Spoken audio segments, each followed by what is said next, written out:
الشيطان الرجيم بسم الله الرحمن الرحيم الحمد لله الذي لم يتخذ ولدا ولم يكن له شريك في الملك ولم يكن له ولي من الظلم وكبره تكبيرا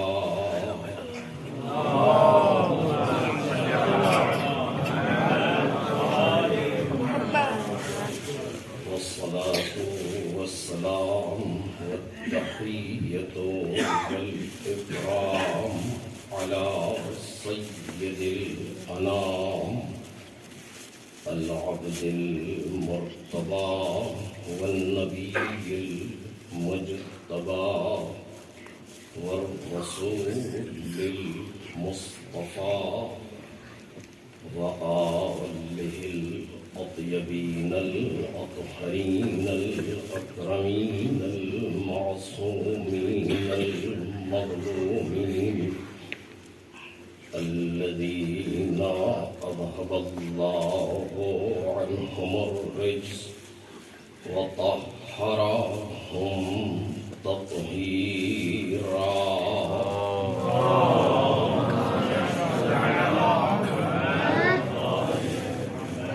لا سيما الزهراء والسر المستودع فيها واللعن الأبدي على أعدائهم أجمعين أما بعد فقد قال الله الكريم في الذكر الحكيم بسم الله الرحمن الرحيم تبارك الذي بيده الملك وهو على كل شيء قدير صلوات محمد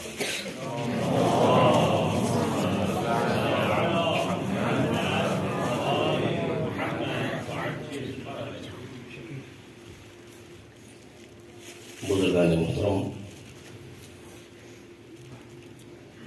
اور برادران ارجمن، سورہ مبارک ملک کی ابتدائی آیت کریمہ ہے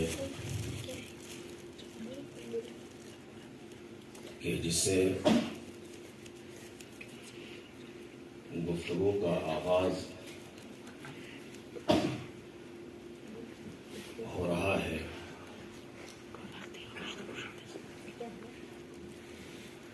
ارشاد جناب باری ہے پناہ میں خدائے رحمان و رحیم،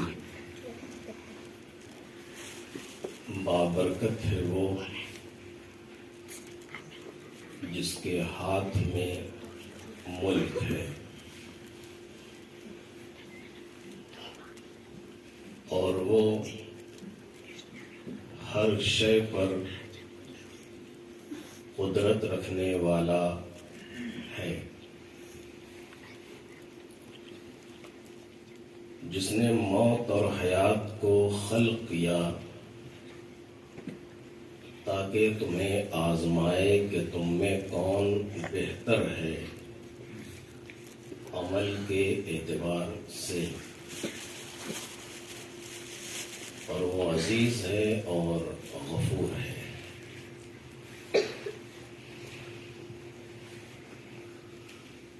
آیت کریمہ اپنے اندر ایک ایک لفظ پر معانی اور گفتگو رکھتی ہے،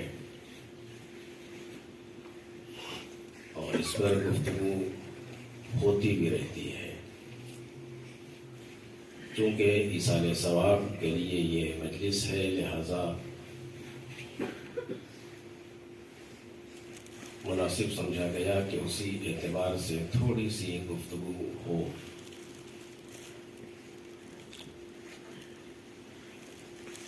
پہلی آیت کریمہ میں ایسا لگ رہا ہے کہ جیسے پروردگار اپنی قدرت کو بیان کر رہا ہے۔ تبارک الذی بیدہ الملک، بابرکت ہے وہ جس کے ہاتھ میں ملک ہے۔ یہاں کہنے کی ضرورت نہیں ہے کہ اس ملک سے مراد وہ تصور نہیں ہے جو زبان اردو میں لفظ ملک سے مراد ہوتا ہے۔ بیدہ الملک یعنی عالم ملک، یہ پورا جہان مادی جس کو انسان تصور کر رہا ہے، اس پورے کو عالم ملک کہا جاتا ہے، اور یہ پورا عالم ملک بیدہ الملک اس مالک کے ہاتھوں میں ہے، اس مالک کے ہاتھ میں ہے۔ مجھے نہیں معلوم کہ پروردگار عالم اس لہجے میں گفتگو کیوں کر رہا ہے کہ بیدہ الملک، اس کے ہاتھ میں ملک ہے۔ اس سے پہلے بھی اس لفظ پر گفتگو ہوئی ہے کہ یہ وہ کہہ رہا ہے جس کے ہاتھ نہیں ہے، جو جسم و جسمانیات سے ماورا ہے، وہ یہ بات کہہ رہا ہے۔ اب آپ کہیں کہ مفسرین نے لکھا ہے اور بیان کیا ہے کہ اس سے مراد قدرت ہے۔ خوب، لفظ قدرت بھی عربی کی ہی لفظ ہے۔ کوئی مشکل تھی پروردگار عالم بجائے لفظ ید کے لفظ قدرت کا استعمال کرتا؟ کیوں نہیں کر رہا؟ ایک صریح لفظ کو ہٹا کر کے، معانی کے اعتبار سے ایک صریح لفظ کو ہٹا کر کے کنائی لفظ کا استعمال اگر معنی میں زیادتی یا کسی خاص عنایت پر دلیل نہ ہو تو فائدہ کیا ہے؟ بلکہ ممکن ہے کہ مناسب بھی نہ ہو کہ آپ کسی صریح لفظ کو ہٹا کر کے کنائی لفظ کا استعمال کر رہے ہیں بلا وجہ، سیم معانی کے لیے۔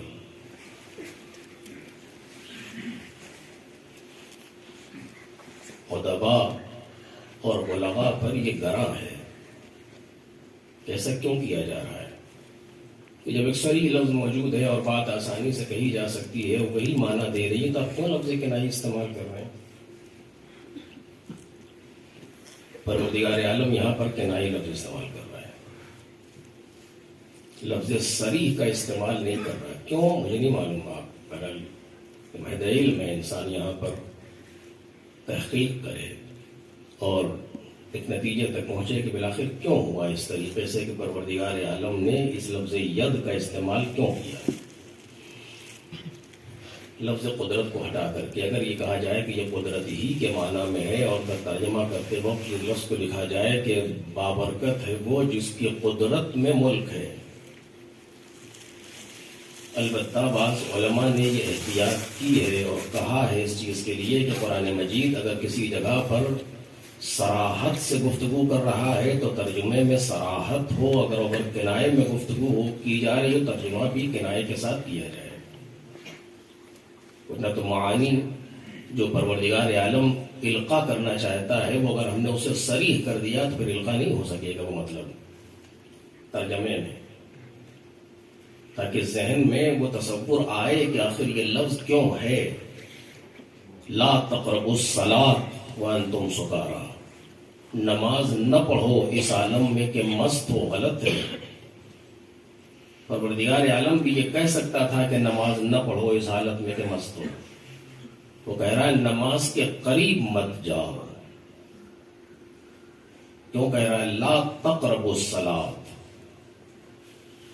نماز نہ پڑھو کی گفتگو نہیں ہے، نماز کے قریب مت جاؤ، کوئی نہ کوئی عنایت ہونی چاہیے۔ اگر ہم نے یہ ترجمہ کر دیا کہ نماز نہ پڑھو اس حالت میں کہ مست ہو، تو وہ عنایت ختم کر دی کہ جو لا تقربوا الصلاۃ میں پوشیدہ ہو سکتی تھی۔ لہذا بعض علماء نے اس پر احتیاط کی ہے، بیان کیا ہے، اور اس سے پہلے بھی میں نے کئی مرتبہ یہاں تک احتیاط ہے کہ اگر کسی جگہ پر کسی گفتگو کو متکلم وحدہ میں کہا جا رہا ہے تو مع الغیر کرنے کا اختیار نہیں رکھتے، اور اگر مع الغیر میں گفتگو ہو رہی ہے تو متکلم وحدہ میں ہم اس کو لانے کا اختیار نہیں رکھتے، کیونکہ وہ جانتے ہیں کہ کہاں پر کس لفظ کو کیسے استعمال کرنا ہے، کس لفظ کو بیان کرنا ہے، کس لفظ کو بیان نہیں کرنا ہے، کہاں پر کس لفظ کو رکھنا ہے، کتنی مرتبہ کہنا ہے۔ حتیٰ مدرسہ امام کی گفتگو میں یہ بات کہی گئی تھی، کتنی مرتبہ کہنا ہے، انہیں معلوم ہے۔ ہم حق نہیں رکھتے ہیں کہ اسے کم کر دیں یا زیادہ کر دیں، کم و زیادہ کرنا ہوتا وہ خود ہی کر لیتے ہیں۔ مثال دی تھی میں، پھر اب بات آ گئی تو کہہ دے رہا ہوں، دوبارہ یعنی تکرار کر رہا ہوں اس چیز کی۔ دعائے کمیل 3 مرتبہ ہے، یا رب یا رب یا رب، بس۔ کس نے حق دیا ہے کہ ہم 9 مرتبہ کہیں؟ اور ایز پر شیڈیول 1 مرتبہ یہ ہے کہ انسان ٹھیک ہے کسی کو ایسی کیفیت طاری ہوئی تو اس نے بعض چیزوں کی تکرار کر دی، اس میں کوئی حرج نہیں، کوئی ایسی کیفیت طاری ہوئی انسان پر، لیکن نہیں پروگرام کے تحت کہ جانا ہے 9 مرتبہ اسے کہنا ہے۔ کیوں کہہ رہے ہیں؟ مولا کائنات نے اس کو 3 مرتبہ کہا ہے، اور ہر مرتبہ یا رب کسی خاص ربوبیت کی طرف اشارہ ہے، اور یہاں پر زیادہ کی ضرورت تھی، انہوں نے کہا کہ جب تک سانس نہ ٹوٹے کہے جاؤ۔ تو غرض کے کل کہنے کا مطلب یہ ہے کہ ہم بعنوان عبد، بعنوان ایک مطیع، ہر چیز میں ہمیں ضروری ہے کہ ہم اپنے مولا کے ماتحت قرار پائیں، نہ کسی لفظ کو بڑھانے کا اختیار رکھتے ہیں، نہ کسی لفظ کو گھٹانے کا اختیار رکھتے ہیں، حتیٰ ترجمے میں بھی جہاں تک ہم سے ممکن ہے۔ تبارک الذی بیدہ الملک، بابرکت ہے وہ جس کے ہاتھ میں ملک ہے۔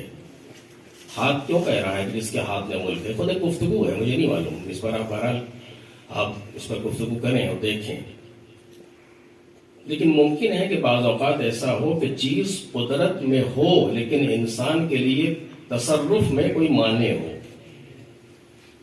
ایسا ہوتا ہے، موارد اس طرح کے موجود ہیں کہ چیز ہماری قدرت میں ہے، تصرف سے مانع ہے، تصرف میں کوئی رکاوٹ ہے۔ اب مثالیں دوں گا تو بات یہیں پر ختم ہو جائے گی، تھوڑا سا آگے جانا ہے۔ لہذا لیکن اگر کوئی چیز کسی انسان کی مٹھی میں ہے، کسی کے ہاتھ میں ہے، تو اب تصرف میں کوئی رکاوٹ نہیں ہے، نہ کرفیو لگ سکتا ہے، نہ ہالیڈے میں بینک بند ہو سکتے ہیں، نہ کوئی دوسرا معنی آ سکتا ہے، نہ کورونا آ سکتا ہے، ہمارے ہاتھ میں چیز ہے، ہم جس طریقے سے چاہیں اسے تصرف کر سکتے ہیں۔ بیدہ الملک، یہ ملک، یہ پورا عالم ملک اس کے ہاتھ میں ہے۔ کیوں کہہ رہا ہے مجھے نہیں معلوم، لیکن شاید کوئی خاص عنایت ہو کہ اے انسان، اگر میں نے تجھے اپنے اختیار سے کچھ دن کے لیے صاحب اختیار بنا دیا تو یہ نہ سمجھ لینا کہ ہم بے اختیار ہو گئے، یہ نہ سمجھ لینا کہ ملک ہمارے ہاتھ سے نکل گیا۔ وہ دنیا کے صاحب اختیار نہیں ہے کہ جو لوگوں کے اختیار دینے سے با اختیار بنے اور ان کو با اختیار بنا کر کے بنانے والے بے اختیار ہو جائیں۔ نہیں، ہم نے اپنے اختیار سے تجھے چند دنوں کے لیے با اختیار بنایا ہے، یہ ہمارا ارادہ تھا، یہ ہماری مصلحت تھی، لیکن اس کا قطعاً مطلب یہ نہیں ہے کہ ہم بے اختیار ہو گئے یا ہمارے ہاتھ سے ملک نکل گیا۔ نہیں، ملک ہمارا ہے، بیدہ الملک، صرف قدرت میں نہیں ہے، ہماری مٹھی میں ہے یہ ملک۔ جس وقت چاہوں، جہاں چاہوں، جیسے چاہوں تصرف کر سکتا ہوں۔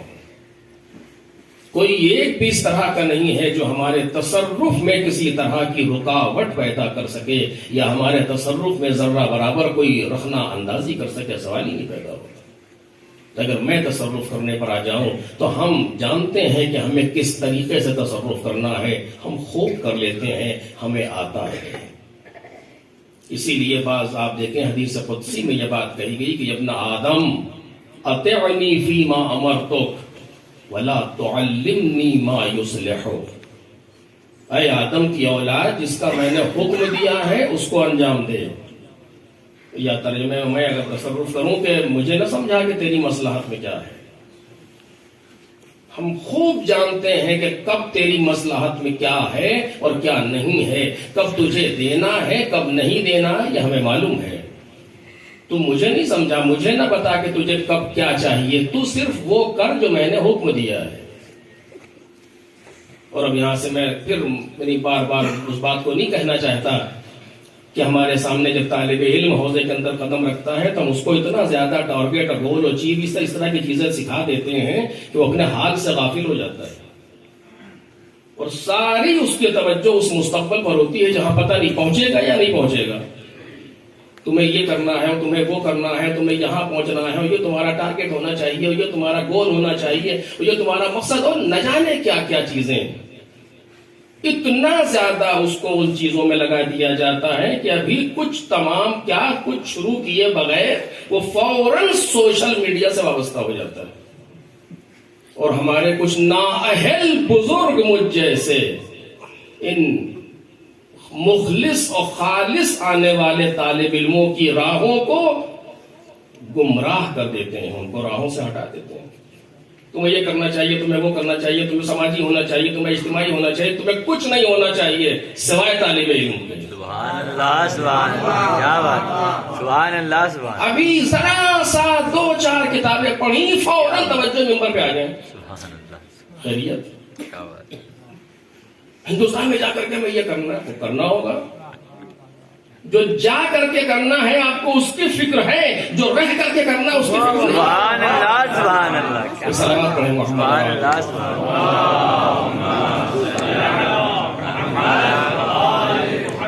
اللہ، سبحان اللہ۔ فوراً اس طریقے سے طالب علم کے ذہن میں اس طرح کی الٹی سیدھی آڑی ترچھی چیزیں ڈال دی جاتی ہیں کہ وہ اپنے حال سے غافل ہو جاتا ہے۔ نہیں، ابھی کل بھی ایک جگہ گفتگو ہو رہی تو میں نے کہا کہ جیسے ہم لوگ کے بچپن میں جب وہ اکے وغیرہ تانگے وغیرہ چلا کرتے تھے تو اس میں گھوڑے کے چشمہ لگایا جاتا تھا، وہ اس طرح کا کہ اسے نہ دائیں دکھے نہ بائیں دکھے، نہ وہ ادھر دیکھ سکے نہ ادھر دیکھ سکے، وہ بالکل سیدھا دیکھتا رہے۔ جب کوئی طالب علم حوضے میں آئے تو اس کو چشمہ لگا کے آنا چاہیے کچھ دن تک، کہ وہ کسی طرف اس کو دیکھنا نہیں چاہیے۔ نہ یہ جو اس طرح کے بہت سے تشکل اور نہ جانے کیا کیا، اور نہ وہ سوشل میڈیا، یہ ساری چیزیں درست ہیں، کسی چیز کا انکار نہیں کر رہا ہوں، لیکن کب اور کہاں یہ بہت ضروری ہے۔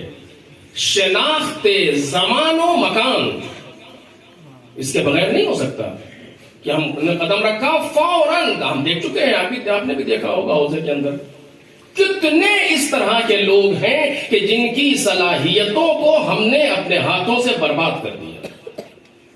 کیوں ان کو ان چیزوں کی طرف لا کر؟ اب یہ نہیں کہنا چاہیے لیکن بہرحال ایک تفرج ہے، کہہ دے رہا ہوں۔ مجھے ایک صاحب میرے پاس آئے، طالب علم تھے، اور انہوں نے کہا کہ میں آپ سے خطابت کے مجھ سے یہی کہے گا جو بھی کہو، اس کے علاوہ تو کچھ کہے گا نہیں۔ میں آپ سے خطابت کے سلسلے میں کچھ وہ کرنا چاہتا ہوں۔ یہ میں نے کہا آپ کیا پڑھ رہے ہیں، کہاں ہیں، پوچھا ان سے، انہوں نے کہا جسارت اگر نہ ہو تو آپ فرمائیں۔ کچھ بتایا کہ ہم یہ پڑھ رہے ہیں، تو ہم نے کہا جب کارشناسی مکمل کر لیجئے گا تب اس موضوع پر گفتگو کیجئے گا، اس کے پہلے میں آپ سے معذور ہوں اس پر گفتگو کرنے سے۔ انہوں نے کہا ٹھیک ہے، میں سمجھ گیا کہ برا تو بہرحال لگا ہوگا، لیکن ٹھیک ہے جو ہے۔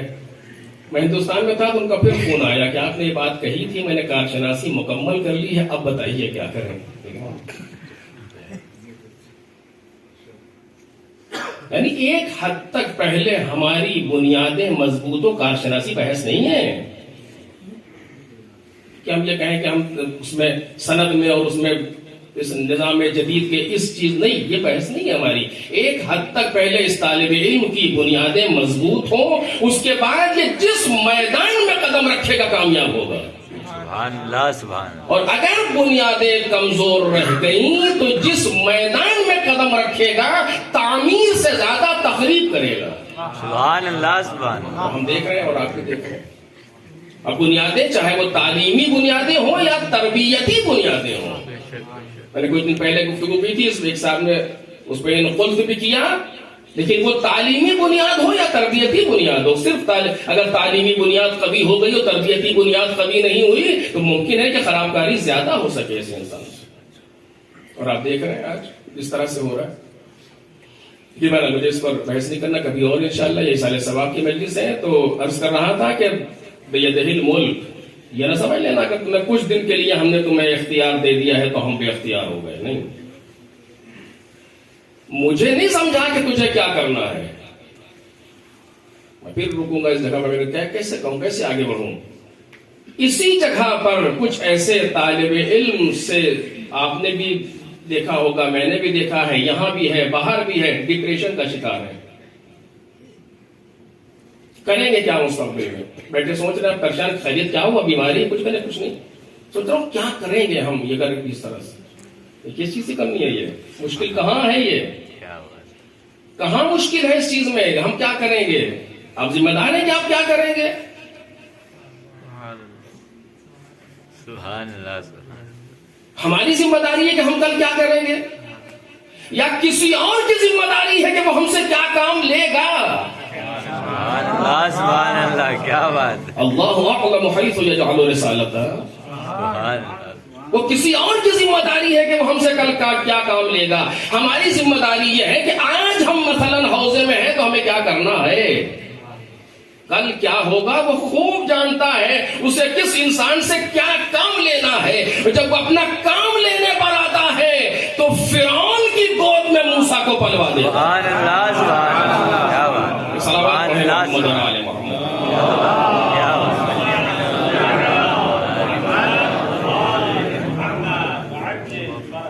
اسے آتا ہے اپنا کام لینا. ہمیں بالکل میرے عزیزوں، میں پوری ذمہ داری سے آپ کے سامنے گفتگو کر رہا ہوں کہ ہمیں ذرہ برابر کسی چیز کی فکر نہیں ہونی چاہیے اپنے مستقبل کے بارے میں کہ ہم کیا کریں گے، اور اگر ہمیں خطابت نہیں آئی تو کیا ہوگا. شرک ہے یہ، ممبر سے کہہ رہا ہوں، شرک ہے یہ. اگر ہمیں خطابت نہیں آئی تو کیا ہوگا، اگر ہمیں یہ نہیں آیا تو کیا ہوگا، کل کیسے ہوگا. کچھ نہیں ہے یہ چیزیں. ہم صرف ہماری ابھی جو ذمہ داری ہے، جو وظیفہ شرعی ہم پر عائد ہو رہا ہے، ہم اسے انجام دیتے رہے. کل اسے ہم سے کیا کام لینا ہے وہ خوب جانتا ہے. سبحان اللہ سبحان. وہ خوب جانتا ہے کہ اسے ہمیں کس جگہ پر استعمال کرنا ہے. دعاؤں کے فقرے اٹھا کر کے دیکھیں، پروردگار تو مجھے استعمال کر لے. امام فرما رہے ہیں تو مجھے استعمال کر لے. عجیب ہے امام، عجیب دعائے عرفہ امام حسین سلام اللہ علیہ، تو مجھے استعمال کر لے.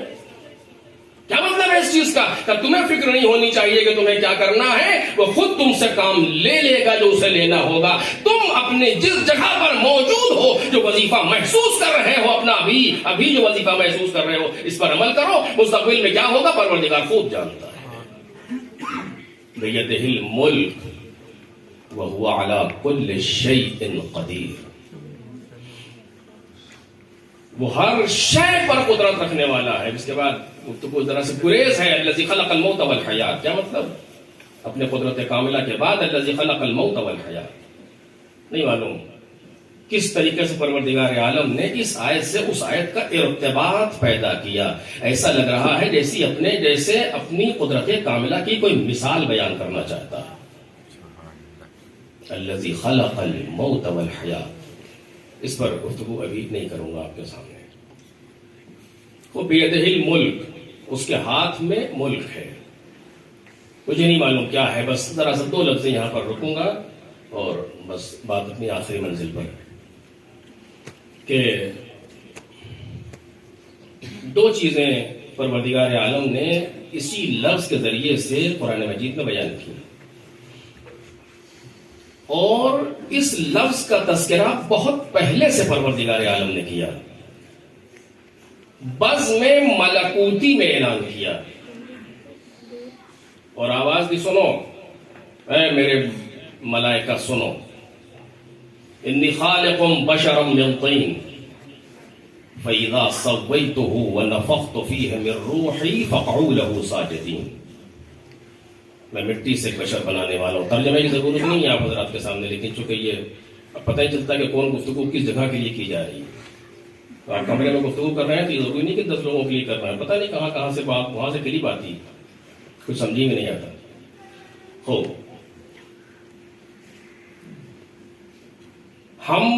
میں مٹی سے ایک بشر بنانے والا ہوں. فَإِذَا سَوَّيْتُهُ، جب اسے بنا لوں، وَنَفَخْتُ فِيهِ مِن رُوحِي، اور اپنی روح میں سے اس میں نفخ کر دوں، فَقَعُوا لَهُ سَاجِدِينَ، تو تم سب اس کے لیے سجدے میں گر جانا. کس کے لیے نہیں معلوم. لہو کی ضمیر کہاں پلٹ رہی ہے؟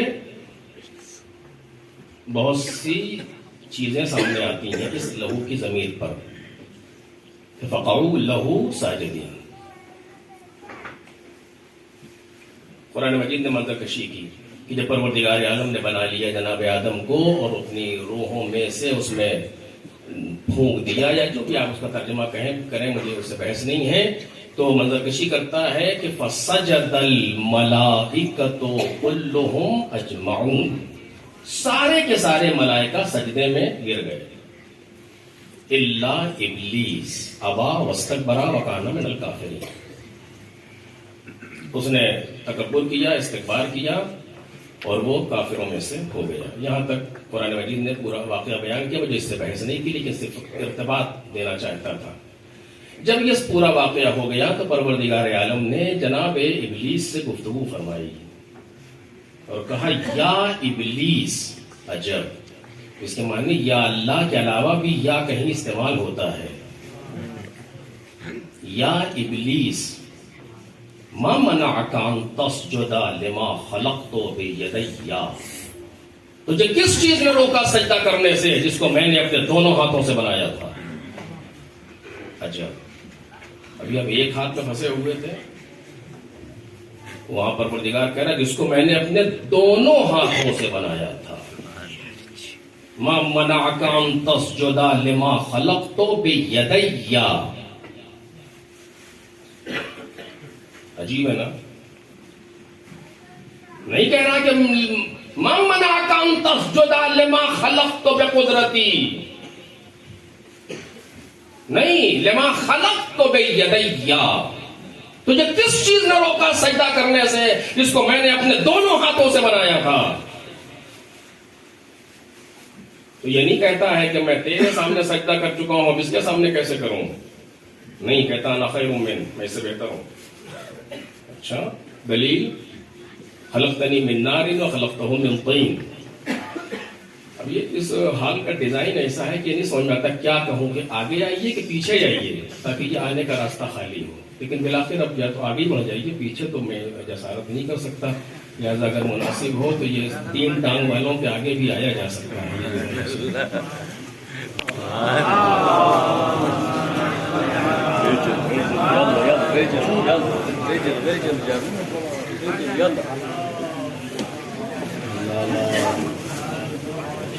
اور محمد و آل محمد صلوات.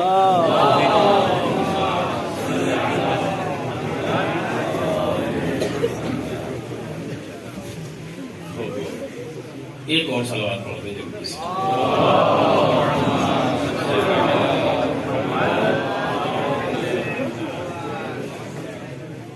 تو اس نے کہا کیا کہا کہ انا خیر من، میں اس سے بہتر ہوں. آپ بہتر ہیں اس سے. دلیل خلقتنی من نار وخلقتہ من طین، تو نے مجھے آگ سے بنایا، اسے مٹی سے بنایا. وہ یہ سمجھ رہا تھا کہ آگ مٹی سے بہتر ہوتی ہے اور اس لیے اس نے سجدہ نہیں کیا. یعنی اس نے دعویٰ بھی کیا اور دلیل بھی دی. شیطان ہے مگر جانتا ہے کہ دعویٰ بدون دلیل ہیچ ارزش ہی نہ دارد. لہذا وہ اپنے پہلے اس نے دعویٰ کیا، اس کے بعد دلیل دی. اور کمال قدرت یہ ہے کہ نہ دعوے کو رد کیا نہ دلیل کو رد کیا، اسے نکالا. یہ عجیب ہے. آپ اٹھا کر کے دیکھیں، مجھے نہیں ملا، ممکن ہے کہیں ہو، آپ مجھے فرمائیں، میں نہیں پڑھوں گا۔ پروردگار عالم نے نہ اس کے دعوے کو کاٹا نہ اس کی دلیل کو کاٹا۔ پوچھا تو نے کیوں سجدہ نہیں کیا؟ تو میں بہتر ہوں۔ دلیل کیا ہے؟ انا خیر منہ، کیا دلیل؟ خلقتنی من نار وخلقتہ من طین، تو نے مجھے آگ سے بنایا، تو نے اسے مٹی سے بنایا، آگ افضل ہوتی ہے مٹی سے، میں نے سجدہ نہیں کیا۔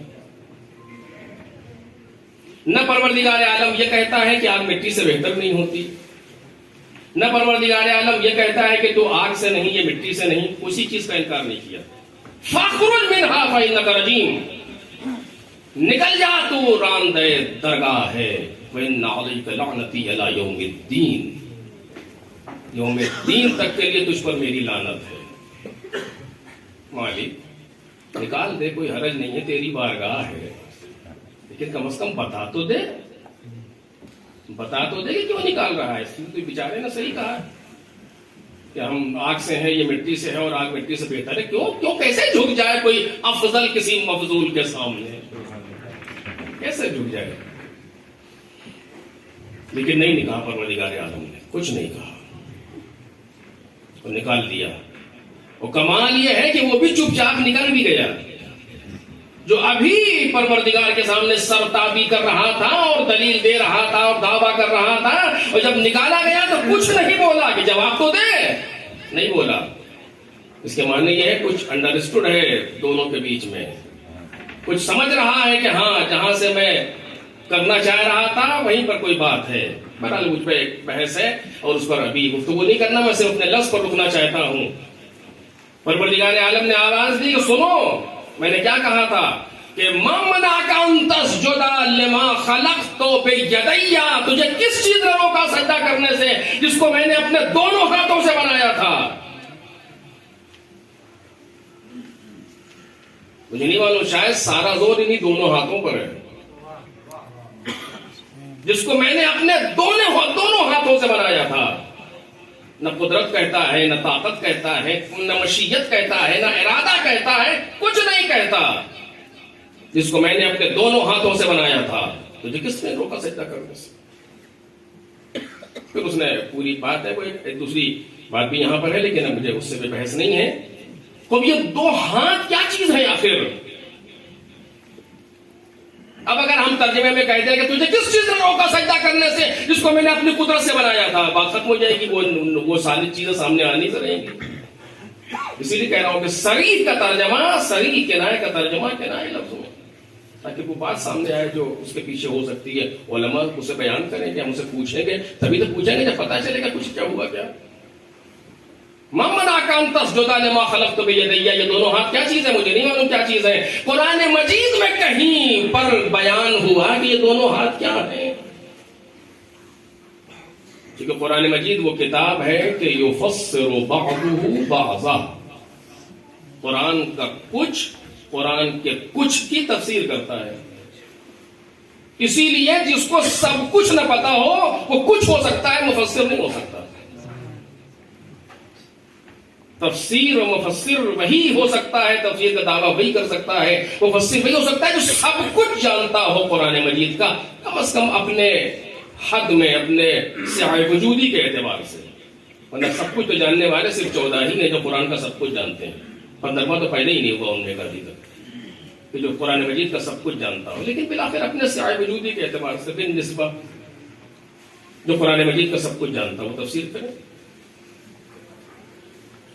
آیا محسوس کیا جا سکتا ہے کہ ہاں یہ دو ہاتھ کون سے ہیں جس کے لیے پروردگار عالم اشارہ کر رہا ہے؟ لما خلقت بیدی، جس کو میں نے اپنے دونوں ہاتھوں سے بنایا، دونوں ہاتھوں سے خلق کیا تھا۔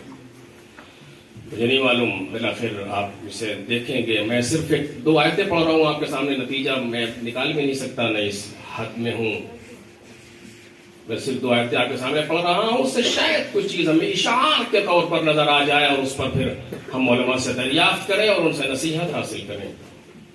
ایک یہی آیت جو میں نے آپ کے سامنے بیان کی، اور ایک آیت سورہ یاسین۔ یہاں پروردگار عالم کہتا تبارک الذی بیدہ الملک، بابرکت ہے وہ جس کے ہاتھ میں ملک ہے. سورہ یاسین میں کہتا ہے سبحان الذی بیدہ ملکوت کل شیء. پاک و منزہ ہے وہ. یہاں لفظ تبارک ہے, وہاں لفظ سبحان ہے. مجھے بحث نہیں ہے اس سے, مجھے پتا ہے. وہاں سبحان کے ذریعے سے گفتگو ہو رہی ہے کہ بے سبحان الذی, سبحان کے ذریعے سے گفتگو ہوئی کہ بیدہ ملکوت کل شیء. ہر شے کا ملکوت اس کے ہاتھ میں ہے. توجہ کیجئے گا. یعنی ایک جگہ پر لفظ ید سے ملک کو مخصوص کیا, دوسری جگہ پر لفظ ید سے ملکوت کو مخصوص کیا. ایک لفظ ید سے ملک کی طرف اشارہ کیا. تبارک الذی بیدہ الملک, اس کے ہاتھ میں ملک ہے. ایک ہاتھ کا اشارہ, ایک ہاتھ کا تذکرہ کیا. سورہ یاسین میں بیدہ ملکوت کل شیء, وہاں پر بھی ایک ہاتھ کا اشارہ کیا, ایک ہاتھ کا ذکر کیا. ہر شے کا ملکوت اس کے ہاتھ میں ہے. بیدہ ملکوت کل شیء, یعنی ایک ہاتھ میں ملک پوری خلقت کا ذکر قرآن مجید ہے. ایک جگہ پر ہاتھ کا تذکرہ کر رہا ہے ملکوت کے لیے. ملک بھی دست الہی میں, ملکوت بھی دست الہی میں. جب انسان کو پیدا کیا تو کہتا ہے خلقتو بیدیا, جس کو میں نے اپنے دونوں ہاتھوں سے بنایا تھا. یعنی یہ خلق ہونے والا وہ ہے کہ ایسی مخلوق جس کے پہلے نہیں آئی. وہ مخلوق کیا ہے کہ جس میں ملکی جوہر بھی ہوگا, جس میں ملکوتی جوہر بھی ہوگا. صلوات پڑھیں محمد اور آل محمد.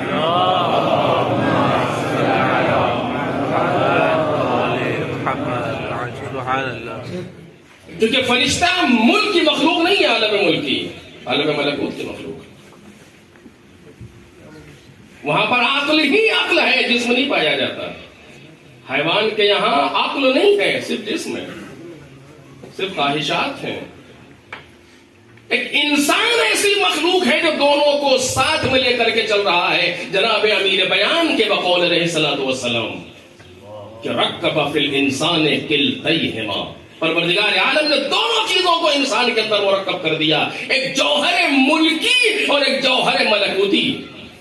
پروردگار عالم کہہ رہا ہے لما خلقت بیدیا, تجھے کس چیز نے روکا سجدہ کرنے سے؟ اس کو سجدہ کرنے سے جس کو میں نے اپنے دونوں ہاتھوں سے بنایا تھا, جس کو ملک و ملکوت سے ملا کر کے بنایا تھا. اس نے جواب میں کہا انا خیر منہ خلقتنی من نار وخلقتہ من طین, تو نے اسے آگ سے, مجھے آگ سے بنایا, اسے مٹی سے بنایا. مٹی عالم ملک کا حصہ تھی. وہ جب کہہ بھی رہا تھا, دلیل دیتے وقت وہ محسوس کر رہا تھا کہ انسان کی ملکوتیت کو چھپا رہا تھا, انسان کے ملکی ہونے کو بولڈ کر رہا تھا. اور پروردگار عالم نے اسی لیے جواب دینا بھی مناسب نہیں سمجھا, کیونکہ پہلے کہہ چکا تھا کہ لما خلقت بیدیا, اس نے ایک چیز کو اگنور کیا ہے, نظر انداز کیا ہے, لہذا جواب بھی نہیں دیا. فاخرج منہا انک رجیم, نکل جا تو راندہ درگاہ ہے. تجھے کس نے حق دیا تھا کہ جس کو میں نے اپنے دو جوہروں سے بنایا تھا, ملک و ملکوت, تو صرف ایک جوہر کی طرف اشارہ کرے اور دوسرے جوہر کو نظر انداز کرے. صلوات پڑھیں محمد اور آل محمد. صلی علی محمد وآل محمد وعجل فرج.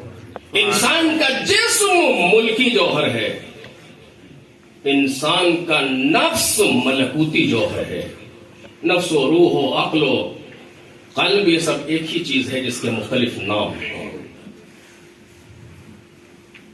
روح ملکوتی جوہر ہے. ہم نے کہاں کہا تھا کہ جب ہم اس جسم سے اس مٹی سے پتلا بنا لے تو تم سجدے میں گر جانا. فَإِذَا سَوَّيْتُهُ پر سجدہ نہیں ہے, وَنَفَخْتُ فِيهِ پر روحی پر سجدہ ہے. اور قَوْلَهُ فَقَوْلَهُ یا تو سجدہ روح کے لیے ہے یا اس بشر کے لیے ہے جس میں روح داخل ہو جائے, روح کی وجہ سے ہے. تو یہ نظر انداز کر رہا تھا اس ملکوتی جوہر کو. پروردگار عالم نے جواب دینا بھی مناسب نہیں سمجھا اس انسان کے لیے، اس شخص کے لیے. فخرج منہا انک رجیم. یعنی آپ نے دیکھا کہ انسان کے اندر، انسان سے مراد کوئی دوسری مخلوق نہیں کہیں اور رہتی ہو، ہم اور آپ، ہمارے اور آپ کے اندر بھی اگر کوئی جوہر ہمارا قابل احترام ہمیں بنا سکتا ہے تو وہ ہمارا ملکی جوہر نہیں ہے، ملکوتی جوہر ہے.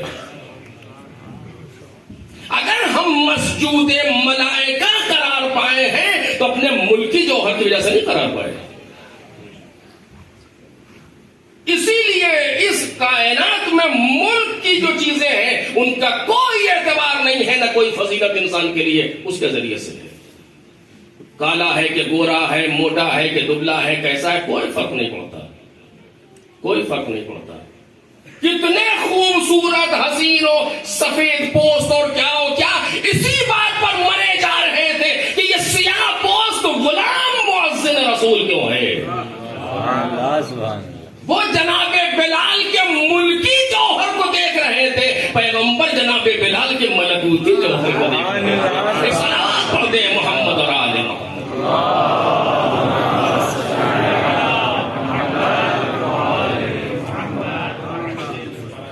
عزیزو، اگر ہم باعزت اپنے آپ کو بنا سکتے ہیں اور اپنے آپ کو قابل احترام بنا سکتے ہیں خاصان الہی کی نظر میں، تو وہ ہمارا ملکی جوہر نہیں ہوگا کبھی بھی، وہ ہمارا ملکوتی جوہر ہوگا. اور ملکوتی جوہر کے لیے سب سے بہترین درسگاہ حوضہائے علمیہ ہے. اس کے علاوہ کہیں اس موضوع پر گفتگو ہی نہیں ہوتی، کہیں اس چیز کے بارے میں کوئی بحث ہی نہیں ہوتی، اور وائے بے ان روزی کے حوضے کے اندر بھی بحث نہ ہو. حوضے کے اندر بھی ہم اس اپنے رخ کو اور اس اپنے جوہر کو کاملاً بھول چکے ہوں اور اسی میں لگے ہوں کہ ہم یہ اور ہم وہ اور ہم وہ. کہ یہ جو ہمارے جو دکھ نہیں رہا ہے، نہ ہمارا ملکوتی جوہر آپ دیکھ پا رہے ہیں، اگر ان میں کوئی ہوا ایسا کہ دیکھ رہا ہو تو معذرت چاہتا ہوں، اور نہ آپ کے ملکوتی جوہر کو میں دیکھ پا رہا ہوں. ہم بھی صرف آپ کے ملکی جوہر سے ارتباط پیدا کرتے ہیں، اور آپ بھی ہمارے فعلاً تو ملکی جوہر سے ارتباط رکھے ہوئے ہیں، ورنہ تو یہاں کہاں ہوتے پھر اگر ملکوتی جوہر دکھ رہا ہوتا. لہذا ضرورت ہے ہمارے لیے کہ ہم اپنے اس ملکوتی جوہر پر توجہ دیں. بس میں نے بات کو ختم کر دیا. ایسا نہیں ہے کہ ہم اپنے ملک پہنچے، مثلا ہندوستان اور پاکستان، اور ایئرپورٹ پر کوئی ایسا سوئچ لگا ہوا تھا، گئے اس کو آن کیا اور ہم باپ تربیت ہو کے نکل گئے ادھر سے. ایسا نہیں ہوگا. جو ہونا ہے وہ یہی ہونا ہے. توجہ کریں، یہی ہونا ہے. میں ان بزرگوں سے معذرت خواہ ہوں جن کے سامنے زبان درازی کر رہا ہوں، جو یہاں بیٹھے ہوئے ہیں، ان کی ذرا نوازی ہے کہ یہاں موجود ہیں. میرے عزیزوں، ہمیں چاہیے کہ آنے والے طالب علموں کو اتنا مقصد اور اتنا گول اور اتنا یہ اور اتنا وہ، اس کے بجائے ان کو متوجہ کریں کہ اپنے اس ملکوتی جوہر پر توجہ کرو، اپنے اس باطن پر توجہ کرو، اور ایسے بن کر کے نہ نکل جانا کہ جیسے آ رہے ہو، ورنہ کچھ ہو جاؤ کوئی فائدہ نہیں ہے. کوئی بھی لقب لے لو کہیں سے، کوئی فائدہ نہیں ہے. علامہ دہر کہلانے لگو، کوئی فائدہ نہیں ہے. اگر فائدہ ہے تو اسی پر فائدہ ہے کہ تم اپنے ملکوتی جوہر پر کام کر لو، اور اگر کسی نے جوہر پر کام کر لیا تو پھر ان چیزوں کے پیچھے نہیں بھاگتا، کیونکہ وہ شاخ پھل رکھتی ہے تو جھکتی چلی جاتی ہے. ایک صلوات پڑھے محمد اور آل محمد.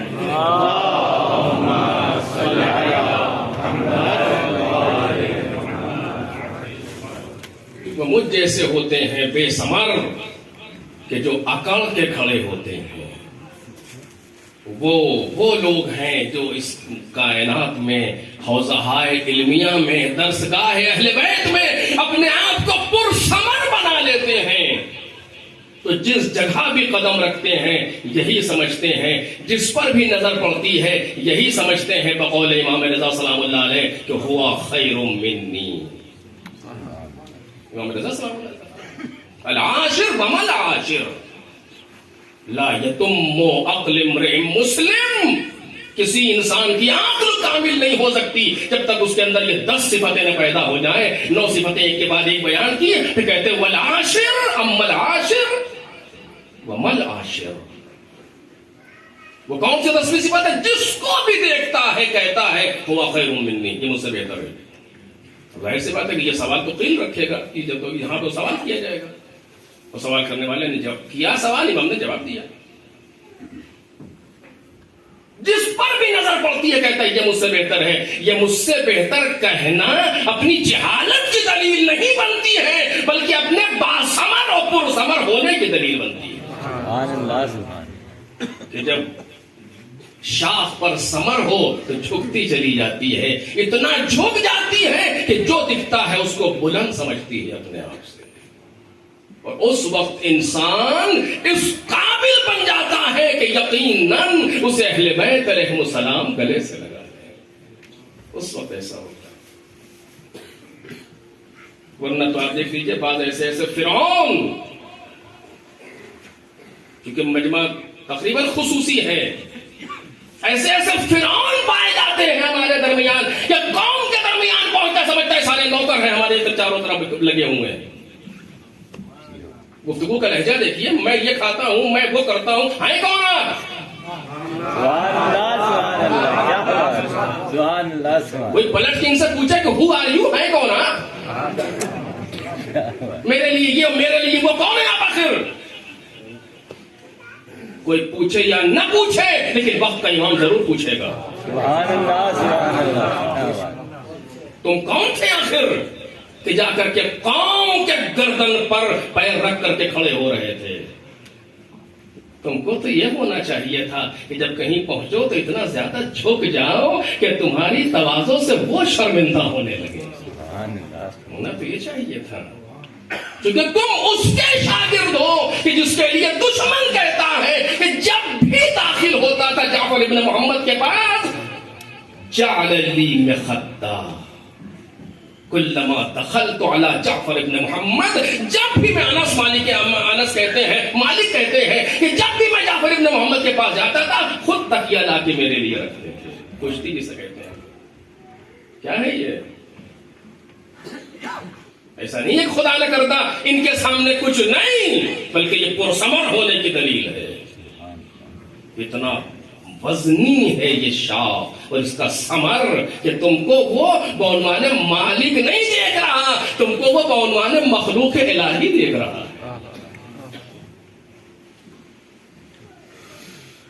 بس میرے عزیزوں، بات تمام ہو رہی اسی جگہ پر، اور یہ چیز میں بار بار آپ سے کہہ رہا ہوں، خدا شاہد ہے، واللہ ثم واللہ. اس لیے نہیں کہہ رہا ہوں کہ میرے اندر یہ چیزیں پائی جاتی ہیں، نہیں، اس لیے کہہ رہا ہوں کہ شاید آپ لوگوں کی یہ پاک نظریں جو مجھ پر پڑ رہی ہیں ان الفاظ کو میری طرف پلٹا دیں اور میرے اندر کچھ چیزیں پیدا ہو جائیں.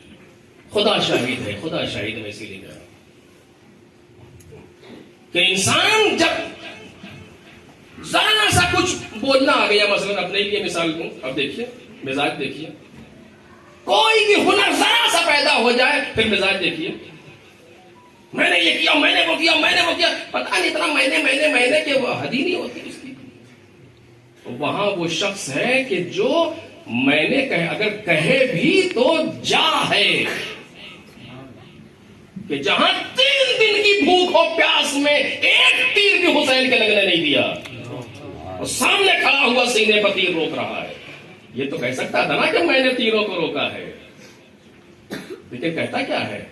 کہتا ہے میرے مولا آپ مجھ سے راضی ہو گئے. عجیب ہے. حل وفیت عہدی ابن رسول اللہ. اے رسول خدا کے بیٹے، کیا میں نے اپنا وعدہ پورا کر دیا؟ اے میرے عزیزو، سچ بتائیے گا. یہاں پر شعراء بھی بیٹھے ہوئے ہیں، یہاں پر خطبہ بھی بیٹھے ہوئے ہیں, یہاں پر نوحہ پڑھنے والے حضرات بھی بیٹھے ہوئے ہیں, ہر طرح کا انسان یہاں موجود ہے. کسی مجلس کے پڑھنے کے بعد, ممبر سے اترنے کے بعد ہمارے ذہن میں یہ خیال آیا کہ حل وفیت عہدی اپنا رسول اللہ. کسی شعر پڑھنے کے بعد, کسی نوحہ پڑھنے کے بعد, کسی سینہ زنی کے بعد جب امام بارگاہ سے باہر جا رہے ہوں تو کربلا کا رخ کر کے کبھی ہم نے پوچھا حل وفیت عہدی اپنا رسول اللہ. اے رسول خدا کے بیٹے, آج بھی رسول خدا کا ایک بیٹا ہے جو ہمیں دیکھ رہا ہے. مولا آج آپ کا دن تھا, آج آپ کا روز تھا, کیا میں نے اپنا وعدہ پورا کر دیا؟ یہ کون پوچھ سکتا ہے؟ یہ وہ پوچھے گا جو اپنے ملکوتی جوہر پر کام کر چکا ہو, جو اپنے حوضے میں رہنے کو پرثمر بنا چکا ہو. یہ وہ سوال کرے گا اپنے امام سے, حل وفیت عہدی اپنا رسول اللہ. اور امام سلام اللہ علیہ کہتے ہیں ہاں میں بھی راضی, میرا پروردگار بھی راضی, اور تم تو میرے آگے آگے جنت میں جا رہے ہو. انت امامی فی الجنہ. یہ حسین ابن علی کی نماز ظہر تھی کہ جہاں پر میں نے مقتل میں دیکھا کہ ایک بھی تیر سرکار سید الشہداء کے نہیں لگا. سعید و زہیر دو ساتھی سامنے کھڑے ہوئے ہیں, 17 تیر سعید کے سینے کے پار ہیں, لیکن کوئی طاقت ایسی نہیں تھی جو سعید ابن عبداللہ کو حسین ابن علی کے سامنے سے ہٹا دے. ادھر حسین ابن علی نے وہ نماز خوف تمام ہوئی اور آواز دی السلام علیکم ورحمت اللہ. ذمہ داری سعید کی پوری ہو گئی, تیورا کے زمین پر گرے. امام حسین مصلی سے اٹھے, مصلی خاک سے اٹھے, آ کر کے سید کے سرانے بیٹھے اور اب پوچھتے مولا میں نے اپنا وعدہ پورا کر دیا, اے میرے مولا آپ اس سے راضی ہو گئے. یہ نماز ظہر تھی کہ جو حسین ابن علی نے اس طریقے سے پڑھی, لیکن نہ پوچھو کہ نماز عصر حسین نے کیسے پڑھی.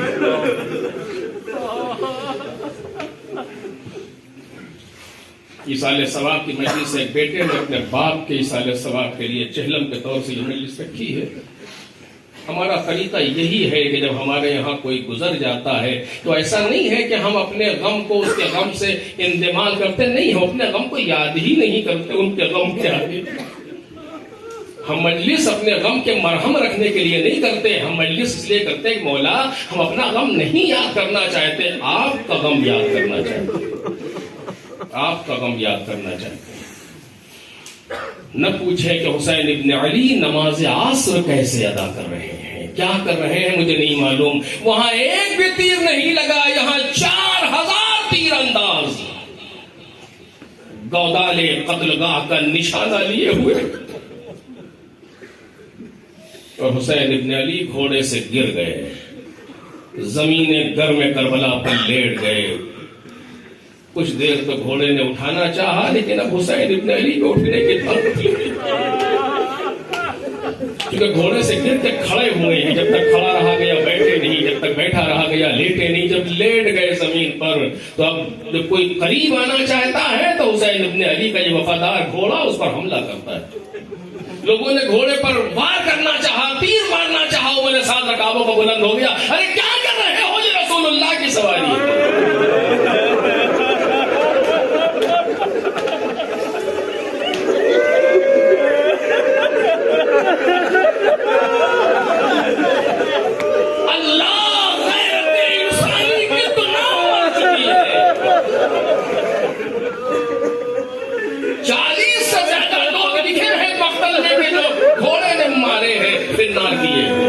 جب کوئی قریب آتا ہے تو حملہ کرتا ہے. مجھے نہیں معلوم کیا کہہ رہا ہے, لیکن یہ کہہ رہا ہوگا مولا گھبرائیے نہیں, ابھی میں زندہ ہوں.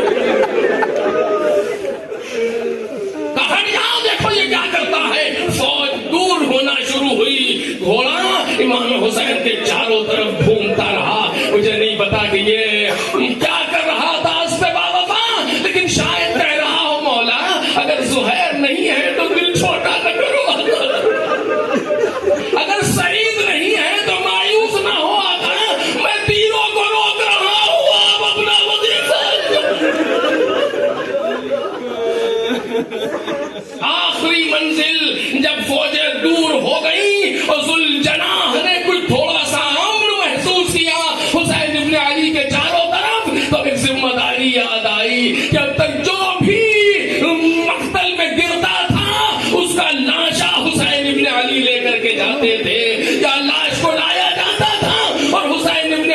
کر دیتے تھے، لیکن ہائے اب تو کوئی نہ رہ گیا، اب تو کوئی نہ رہ گیا، اب تو اصغر بھی گہوارے میں نہ رہ گیا۔ اب اطلاع کون دے؟ میں خبر پہنچاؤں گا۔ اپنے کاکل کو رنگین کیا، خون حسین بن علی سے دوڑتا ہوا چلا۔ امام باقر سلام اللہ علیہ فرماتے کہہ رہا تھا الظلیمہ الظلیمہ من امت قتلت ابن بنت نبی، ارے ظلم ہو گیا، اس امت نے اپنے نبی کے بیٹی کے بیٹے کو قتل کر دیا۔ یہ کہتا ہوا آیا، دلیل خیمہ تک پہنچا، ایک چھوٹی سی بچی نکلی، دیکھا کہ باپ نہیں ہے، یہ تو بچی سمجھ گئی کہ بابا مارا گیا، صرف ایک جملہ کہتی ہے اے میرے بابا کے گھوڑے، مجھے پتا ہے کہ بابا مارا گیا، صرف اتنا بتاتے حل سو گیا بھی۔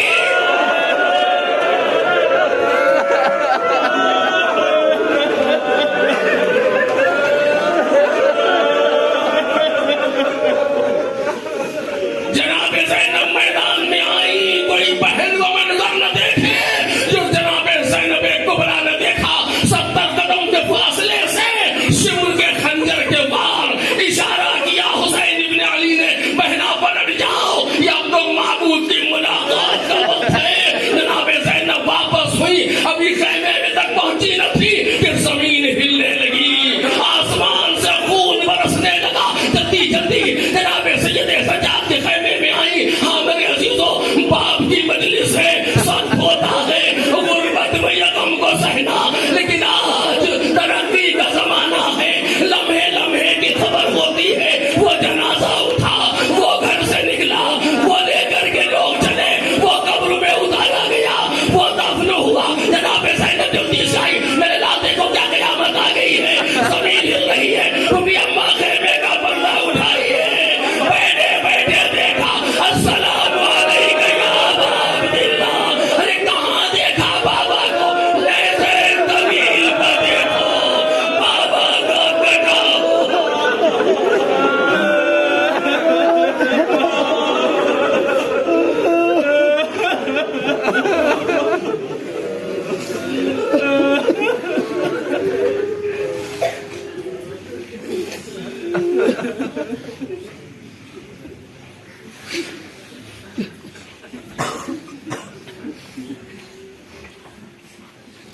سيعلم الذين ظلموا أي منقلب ينقلبون، ألا لعنة الله على القوم الظالمين، إنا لله وإنا إليه راجعون۔ إلهي رضا بقضائك وتسليما لأمرك، لا معبود سواك يا غياث المستغيثين، يا راحم المساكين، يا غافر المذنبين، يا ملجأ العاصين، یا ارحم الراحمین۔ حضرات ایک مرتبہ سورہ الحمد اور 3 مرتبہ سورہ اخلاص کی تلاوت فرما کر بالعموم تمام محمد اور آل محمد کے چاہنے والے اور بالخصوص سید اوصاف حسین ابن سید محمد یونس اور بالاخص شہدائے راہ اہل بیت کی کو ایصال فرمائے۔